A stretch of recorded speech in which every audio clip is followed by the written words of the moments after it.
You have gained entry to the Homestuck antechamber. In this video I will be telling you all about why Homestuck has become so popular, and enabling you to make your own hit comic that won't be nearly as popular because you're a scrub. Let's take a look at the main character and see what makes him so appealing. Firstly, he has black hair, which means people who have black hair can think about how attractive they are and feel good about it. But he also wears glasses, which makes people with glasses feel like they aren't such huge nerds, even though they are. In addition, he has a Ghostbusters t-shirt. This shows he is a likable character immediately because Ghostbusters rules. Now let's take a look at the story. Here we have funny haha jokes, world building, and characterization. Seriously though, there is a problem, because Homestuck only really got popular much later in the story.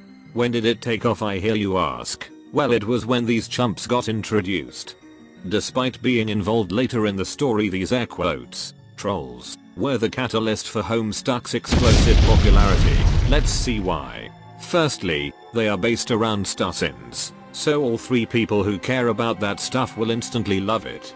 Each troll is most identifiable through a single trait, even if some have far more depth. And finally, all of them are aliens, and so fans will make up a load of alien exposition to fill in the blanks. Those last 2 points are very crucial to why Homestuck is so popular. It's time to blast off to the big topics of discussion, starting with being iconic.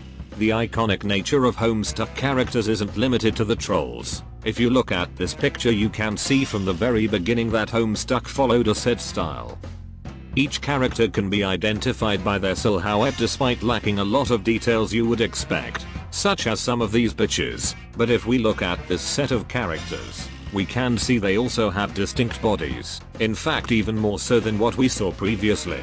So why are these characters often forgotten by fans? Is it because they have shit taste? Yes, but there is another reason which we can go into now, filling in the blanks. The reason why these characters are forgotten is partly because they are so visually well defined. It's a fact of drawing that the more detailed something is, the less it can represent. They each have their own body structure, instead of following the template of many other characters, and their popularity suffers for it. Conversely, the main kids are black and white besides for their shirts, and this gives people freedom to decide exactly what skin or sometimes hair tone they have. Andrew Hussey has stated that his characters are open to some interpretation, and his indifference to how people perceive his characters has fueled this phenomenon. That being said, Rose and Dave are canonically white, so suck a fat one, mateys. There is an evolution of this though, and it's a big part of any fandom that gets extremely popular. Our next topic is original characters. Do Not Steal is my fan troll. He has telekinesis and uses it to kiss girls on the mouth all the time. He also gets to stay up late. You can see in any big following that OCs are a constant. They can be found in Sonic, Invader Zim, South Park, My Little Pony, and probably anime in general since they all look the same, lol.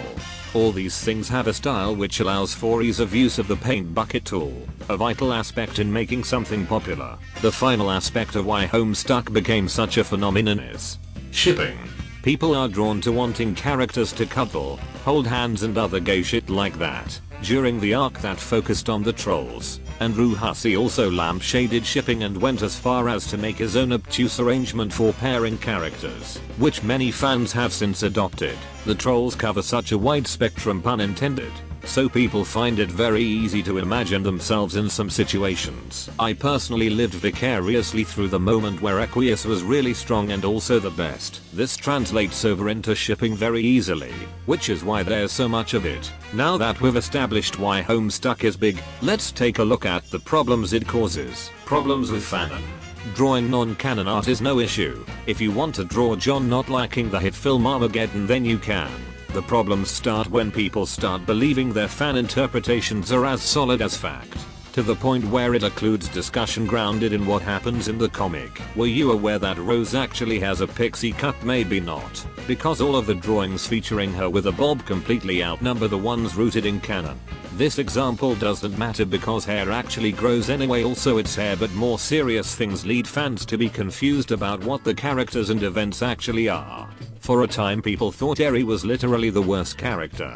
And it was only when Hussey introduced a character based on this fan interpretation that people saw just how warped their perception had been. To help you all out, here are some examples so you know what's fact and what's false.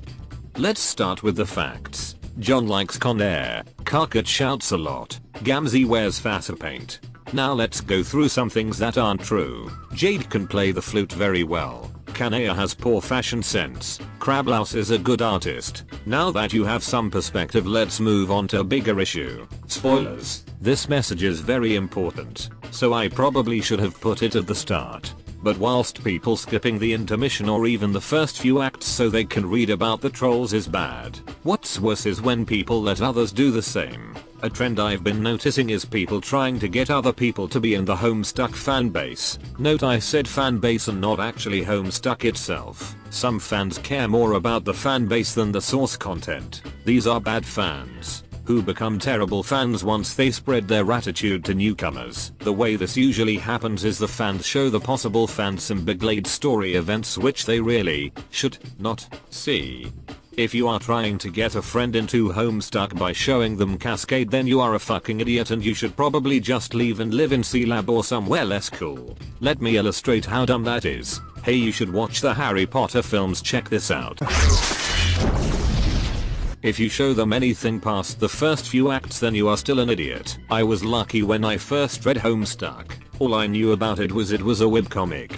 And that was it. I tried looking at it before I knew that and I just gave up after 3 pages because I thought it was a text adventure that wasn't loading. But when I did read it, I was able to have all my expectations blown away by the sound and animation.